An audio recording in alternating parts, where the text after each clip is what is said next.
Alors, c'est la 5e séance et nous allons parler de l'alimentation 3 jours avant la compétition. Comment le judoka peut s'alimenter 3 jours avant la compétition, mais on peut ramener ça un peu à 7 jours avant, donc une semaine avant la compétition. Comment le judoka peut s'alimenter pour maximiser ses chances de performance. Alors, l'objectif ici est tout simple, c'est de permettre au judoka de composer des repas lui permettant de faire une réserve d'énergie sur le long terme afin d'atteindre la performance recherchée. Donc, on va essayer, dans la mesure du possible, avec votre rapport et les expériences vécues, voir quel type d'alimentation adopter, quels sont les groupes d'aliments à privilégier pour pouvoir faire des réserves de glycogène qui sont le carburant des muscles et pouvoir atteindre la performance. Parce que nous savons tous que le judoka est appelé à livrer plusieurs combats au cours de la journée. Alors, comment différents combats, ne pas être soufflé, ne pas avoir des crampes, avoir toujours assez d'énergie pour aller de l'avant, pour pouvoir contrecarrer l'adversaire. Alors, sans plus tarder, après l'objectif, nous allons vous dérouler la présentation qui va se faire ainsi qu'il suit quelques notions préliminaires.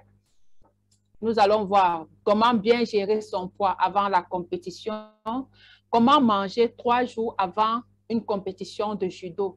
Et par la suite, nous allons sortir de cette présentation par les échanges qui vont se dérouler sous forme de questions et de réponses.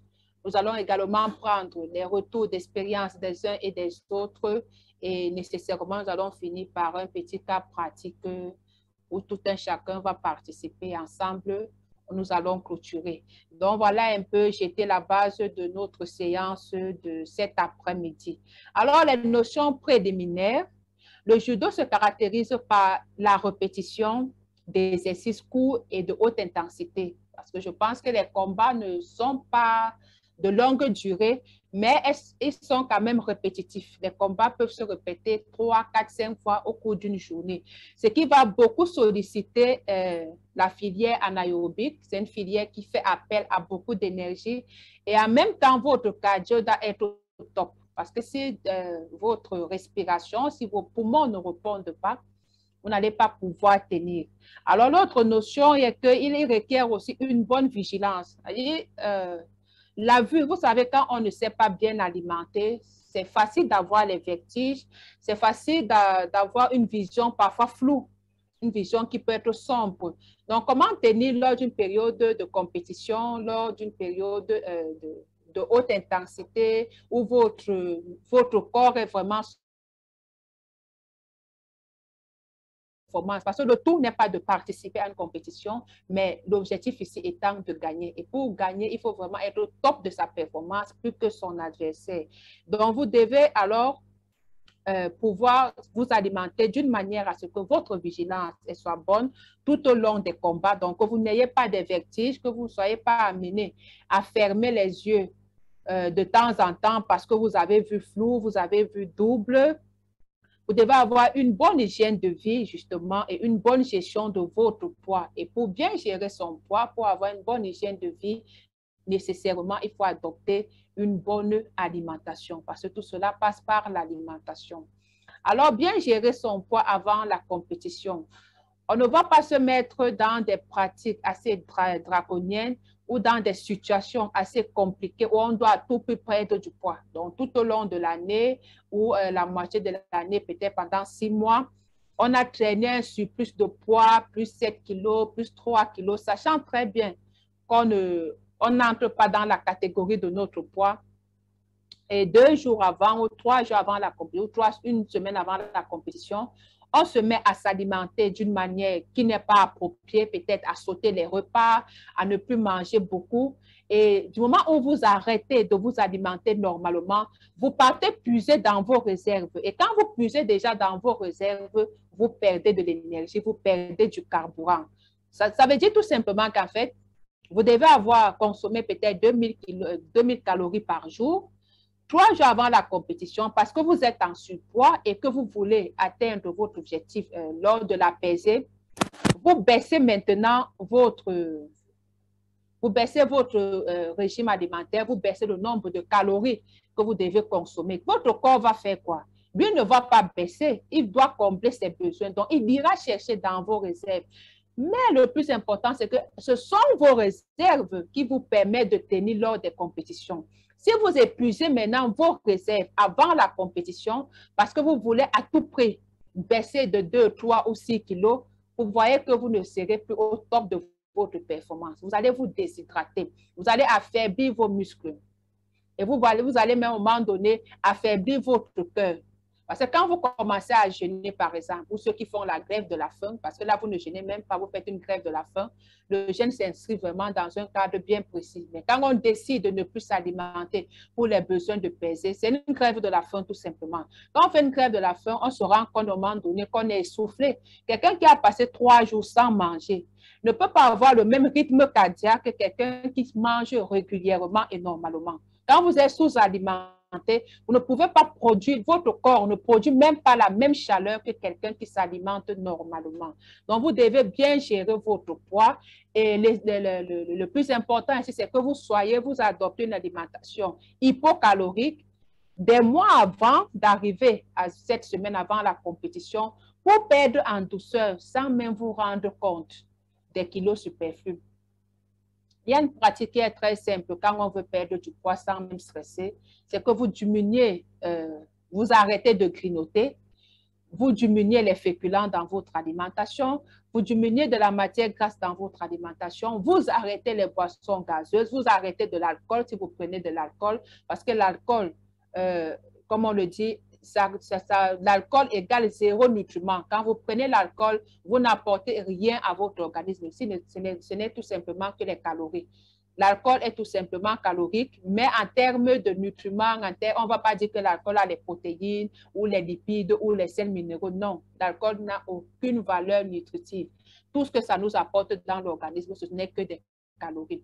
Donc, vous adoptez une alimentation saine et équilibrée, vous permettant d'atteindre vos objectifs de poids sans vraiment stresser, sans même vous en rendre compte. Ceci passe par une discipline alimentaire. Quand je dis discipline, ça veut dire que vous-même, vous savez que dans 2 mois, je vais à une compétition. Alors, je commence à revoir à la baisse certaines quantités et je revois mes habitudes alimentaires. Mais si en amont, c'est-à-dire que si en amont, vous avez décidé d'adopter une bonne alimentation, vous n'aurez même pas besoin d'arriver à ce stade-là parce que vous aurez votre poids qui est normal et que vous allez garder sur le long terme jusqu'au jour de la compétition et vous n'aurez aucun souci avec la pesée. Il est aussi important d'être légèrement sous le poids recherché. Ça veut dire que une semaine avant ou 3 semaines, si je dois peut-être faire 60 kg ou 66 kg, moi, je vais chercher des mois en avant à être à 68 kg. Ça veut dire, je suis à 68 kg, je n'ai pas de pression. Alors, même si, parce que parfois, avec le stress des compétitions, le stress même déjà de la vie amène certaines personnes à s'alimenter, à beaucoup s'alimenter. Il y a les gens qui gèrent leur stress en mangeant beaucoup, en grignotant. Mais si vous avez gardé un poids en dessous du poids recherché, même si avant la compétition, vous faites quelques écarts, vous n'aurez pas les problèmes de poids parce que vous n'êtes pas au-dessus de la marge, vous n'êtes pas au-dessus de votre poids, vous êtes plutôt en deçà, ce qui est une bonne chose. Parce qu'avant cette compétition, cela va vous permettre de vous préparer déjà au mieux en termes de fluidité dans vos mouvements, en termes même de légèreté. Parce que si vous vous sentez lourd, si vous vous sentez ballonné, cela va également affecter votre performance parce que ça affecte même vos mouvements.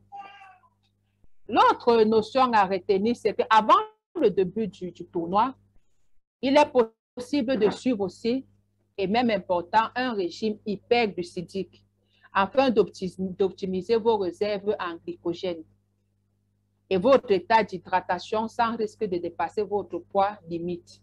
Qu'est-ce que cela veut dire?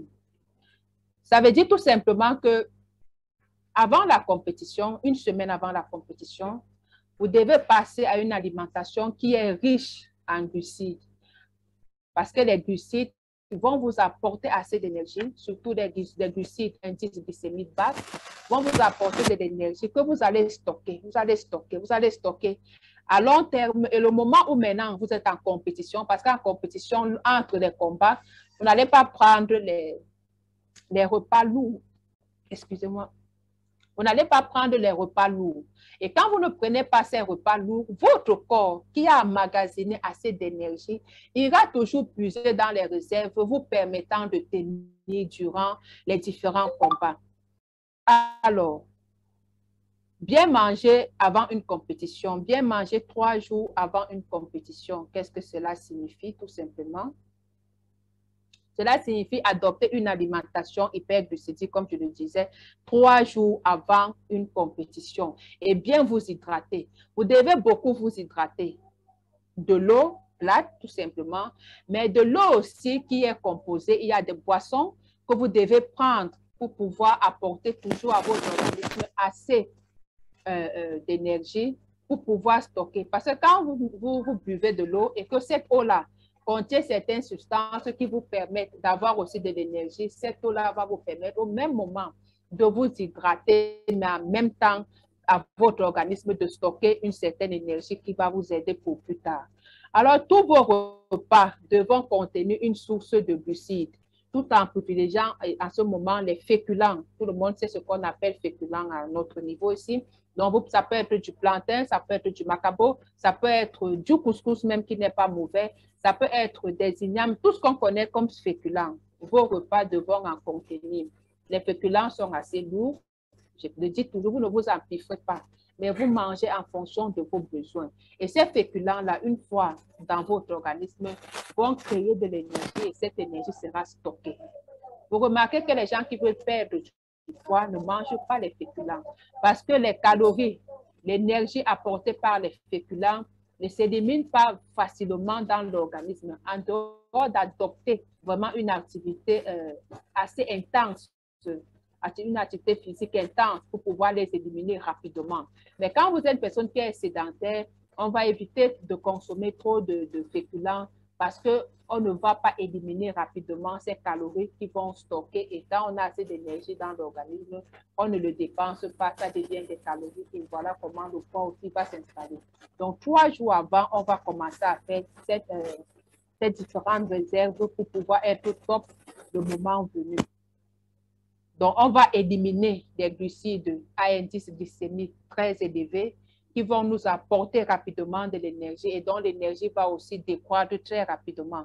Ici, on va prendre les glucides, des féculents principalement, qui vont nous apporter de l'énergie et l'énergie qu'on va stocker pour pouvoir utiliser lors de la compétition. Alors, le dernier jour, il faudra éviter les féculents par contre, c'est-à-dire la veille, il faudra éviter les féculents riches en fibres, telles que les céréales complètes, afin de limiter l'irritation au niveau des intestins. Ça veut dire que quand on consomme, on ne va pas oublier quand même qu'on va aller quelque part où on va solliciter notre corps. Si vous vous rappelez bien, je ne sais pas si le sportif en question est dans la salle, si vous vous rappelez très bien, il avait dit qu'il souffrait de la constipation. Mais à chaque fois qu'il commence une activité physique, qu'il s'entraîne vraiment d'une manière assidue, qu'il s'entraîne fortement, il se rend compte qu'il arrive à aller au petit point. Pourquoi? Parce que quand vous pratiquez une activité physique assez intense, tout votre organisme est en ébullition, tous vos organes sont en ébullition. Pour lui qui souffre de l'intestin paresseux, il ne va pas au sel. Mais dès qu'il commence à s'entraîner d'une manière dure et assidue et prolongée, il arrive à aller au sel parce que l'énergie que produit son corps arrive même à atteindre son côlon et son côlon se contracte au point où il peut aller au sel. Donc, le dernier jour, on va éviter les aliments qui vont nous conduire rapidement au petit point. Parce qu'il ne faudrait pas qu'on soit mal à l'aise le jour de la compétition parce que l'intestin veut se libérer, mais on n'a pas la possibilité de le faire tout simplement parce qu'on est en pleine séance de peser ou c'est parce qu'on a commencé la compétition. Donc, on va éviter les féculents qui sont riches en fibres. Et les céréales, ici, nous le savons, contiennent beaucoup de fibres. Quand je parle des céréales, c'est-à-dire la veille d'une compétition, on va limiter la consommation, par exemple, des flocons d'avoine qui sont tellement riches en fibres, quand bien même ça nous rassasie, mais ce jour, on va limiter au risque d'avoir besoin d'aller au petit point, alors que ce n'est vraiment pas de ça dont on a besoin. On va éviter d'irriter aussi les intestins parce qu'on va consommer. Ça peut être des aliments crus, il y a des fruits crus, il y a des crudités que certaines personnes n'arrivent pas à digérer. Quand on les consomme, des intestins irrités et ça nous met mal à l'aise parce que du coup, on peut être ballonné, on a des flatulences et ça perturbe. Alors que la période de compétition, on doit vraiment être zen et concentré sur le combat à venir. Alors, les fruits et légumes, on ne va pas les oublier dans notre alimentation, mais on aura une préférence pour les fruits et légumes qui sont cuits, surtout la veille. Ça veut dire que la veille, on ne va pas prendre du cru. Parce que si vous remarquez bien, si vous souffrez d'une compétition et qu'au réveil, vous faites un smoothie ou un jus de fruits avec les légumes, vous le buvez à jeun, ce qui est sûr, dans beaucoup de cas, beaucoup d'organismes vont réagir positivement. Donc, vous irez au petit coin. Parce que vous allez quand même envoyer quelque chose d'assez fluide, qui est riche en fibres, parce que les fibres permettent à l'intestin, au gros intestin de travailler facilement, il se digère facilement et ça va vous envoyer au petit coin. Donc, on va privilégier la veille de la compétition. Je dis bien la veille. Les 3 autres jours avant, on peut prendre les fruits cuits, les légumes, les fruits crus et les légumes crus. Mais la veille de la compétition, on va prendre ce qui est cuit. Ça peut être sous forme de compote. Ça va dépendre comment on va les prendre, mais on va éviter ce qui est cru pour ne pas déranger l'intestin. L'apport en protéines aussi va se faire sous forme de laitage. On va privilégier ici les yaourts, on va privilégier du lait. Du lait qu'on sait qu'on arrive à digérer. Comme je vous le disais, quand vous commencez votre saison et quand vous écoutez votre organisme, quand vous mangez un aliment, vous savez si vous le digérez ou pas. La première fois, ça peut vous échapper, la deuxième fois, mais la troisième fois, vous vous rendez compte que non, quand je consomme peut-être du lait de vache, je suis ballonnée, ou ça m'envoie au sel, ou je suis constipée, vous allez vous rendre compte que vous le digérez facilement ou pas. Donc, on va prendre des laitages, on va également prendre des viandes. Des viandes blanches ici sont conseillées. On va prendre du poisson, beaucoup de poissons, beaucoup d'œufs. Les viandes rouges, on peut les consommer, on consomme vraiment avec modération, surtout en choisissant les parties qu'on appelle les parties maigres de la viande, donc les morceaux maigres, ça peut être les pattes. Vous savez qu'au niveau de la pâte, ce n'est pas vraiment comme on peut trouver la chair au niveau du gigot. Ça peut être également les abats. Donc, vous pouvez décider que ce soit du rognon que vous consommez, que ce soit la partie qu'on appelle les tripes, la panse, donc la serviette, que ce soit même le foie, vous pouvez consommer.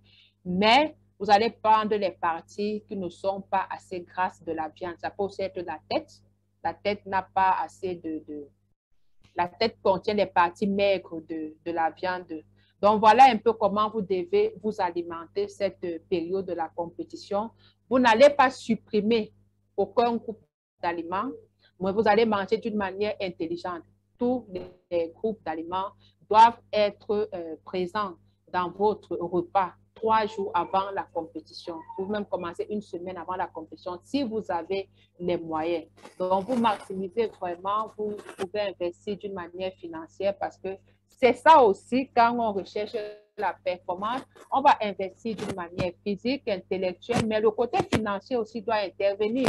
Parce que quelles que soient les pratiques de judo que vous connaissez, quelles que soient les techniques, si votre corps ne répond pas, vous savez bien que je dois faire telle prise. Mais si vous faites telle prise-là pour renverser l'adversaire et que vos muscles ne peuvent pas tenir, votre ossature ne peut pas tenir pendant longtemps, votre rythme cardiaque n'arrive pas à tenir, vous ne pouvez pas atteindre votre objectif. Donc, vous pouvez décider de voter un petit budget vous permettant vraiment d'avoir une alimentation conséquente 3 jours avant la compétition. Vous hydratez beaucoup et là, vous choisissez même l'eau que vous allez boire parce qu'il ne faut pas aussi prendre une eau qui va vous envoyer au sel, qui va vous déranger. Donc, vous prenez une bonne eau, vous prenez une eau minérale, vous prenez de l'eau que vous pouvez composer. La prochaine séance, on va voir la composition des boissons qu'on peut faire parce qu'on commence à prendre les boissons juste après la pesée. Mais ici, on est la veille de la compétition. Donc, après la pesée, quelles sont les boissons qu'on peut commencer à prendre, qu'on appelle les boissons d'attente pour commencer à hydrater l'organisme, à continuer cette réserve de glycogène. Donc, je n'ai pas voulu mettre ici aujourd'hui la composition des différentes boissons, mais ça va venir. J'ai juste voulu aujourd'hui que nous parlons tout simplement de l'alimentation. Qu'est-ce qu'on va trouver dans notre plat? On va trouver tous les types d'aliments, tous les groupes, les fruits, les légumes. On va les manger crus, mais la veille, On ne va pas les manger crus, on va privilégier les légumes qui sont déjà cuits. On ne va pas négliger la viande, on ne va pas négliger le poisson, on ne va pas négliger les œufs, c'est surtout de protéines qui solidifient et qui renforcent la masse musculaire. On ne va pas non plus limiter les lipides ici, qui constituent aussi quand même une réserve, mais on est toujours dans des bons lipides, dans ce qu'on appelle du bon gras ici. Donc, si vous décidez que cette période, vous consommez peut-être de l'huile d'olive, ce n'est pas mauvais, ça va toujours participer à votre performance. On ne va pas vous dire de consommer l'huile d'olive tout au long de la saison parce que tout le monde n'a pas les moyens. Mais cette période quand même où on se dit que bon, je m'en vais conquérir un prix, je m'en vais conquérir un trophée, vous pouvez prendre une petite bouteille d'olive parce que tout simplement, avec 2 cuillères à soupe que vous ajoutez dans votre plat ou sur vos salades ou juste sur votre poisson, ça vous apporte beaucoup et ça empêche à ce que vous soyez fatigué parce que le mauvais gras a cette conséquence-là que ça va augmenter notre cholestérol. Et vous savez qu'avec le cholestérol, on a même de la peine à ce que les vaisseaux sanguins soient irrigués. Mais alors qu'un sportif, un judoka, a vraiment besoin que toutes les parties de son corps, tout fonctionne normalement le jour de la compétition. Donc, voilà un peu ce que nous avons préparé pour vous aujourd'hui, l'alimentation pré-compétitive. Il s'agit tout simplement de faire le plein du carburant. Vous devez vraiment faire le plein du carburant qui ne va venir ici que à part le glycogène. Et le glycogène va venir avec les glucides. Parce que c'est le glycogène qui est le carburant des muscles, qui permet à vos muscles d'être aérés. J'insiste vraiment sur les glucides à indice glycémique élevé en ce moment-là, parce que si vous n'avez pas assez de glycogène, on va dire bonjour aux factures, les fractures, pas fractures, autant pour moi. On va dire bonjour à des blessures, à des craquages, même aux crampes. Parce que les crampes, c'est quand le muscle est figé, il n'est plus aéré. Et alors, on a des crampes. Et si vous avez des crampes lors d'un combat, vous voyez vous-même qu'on ne va pas dire que non, on arrête le combat, on recommence. C'est déjà parce que vous avez une crampe. Donc, il est vraiment essentiel de pouvoir s'hydrater, de prendre les glucides pour que le glycogène soit au top et que vous ayez toujours des réserves. Et sans éviter aussi, sans oublier que tous ces aliments au niveau des fruits et des légumes et les autres groupes vont vous apporter assez de minéraux. Et cela va éviter que vous ayez des troubles digestifs. Donc, la veille, on va prendre nos fruits qui sont bien cuits. On va éviter les légumes crus. Ça peut être de la ratatouille avec du poisson fumé. Et ça va faciliter la digestion et surtout, ça va permettre à notre corps de stocker assez d'énergie pour la période de la compétition. Donc, voilà ce que nous avons apprêté pour vous aujourd'hui. Ce n'est pas complet parce que d'abord, la science est toujours limitée. Donc, vous, avec votre rapport, avec vos expériences sur le terrain, on pourra, surtout avec vos questions, on pourra aller en profondeur, répondre au cas par cas pour pouvoir apporter des solutions appropriées et individuelles à tout un chacun. Donc, qu'est-ce qu'il faut retenir aujourd'hui? Il faut retenir que les aliments à privilégier il y a les aliments à privilégier pendant la période pré-compétition. Les aliments que vous devez éviter, ici tout simplement, c'est du cru à la veille de la compétition et c'est les glucides à indice glycémique bas, à indice glycémique élevé, parce qu'ils vont vous apporter rapidement de l'énergie, mais cette énergie va se stopper en un laps de temps et vous en aurez toujours besoin. Et vous devez toujours, quelle que soit la phase par laquelle vous passez, respecter les principes d'une alimentation saine, équilibrée et surtout variée. Donc, nous vous remercions pour votre aimable attention. Nous allons passer aux questions et réponses. Merci.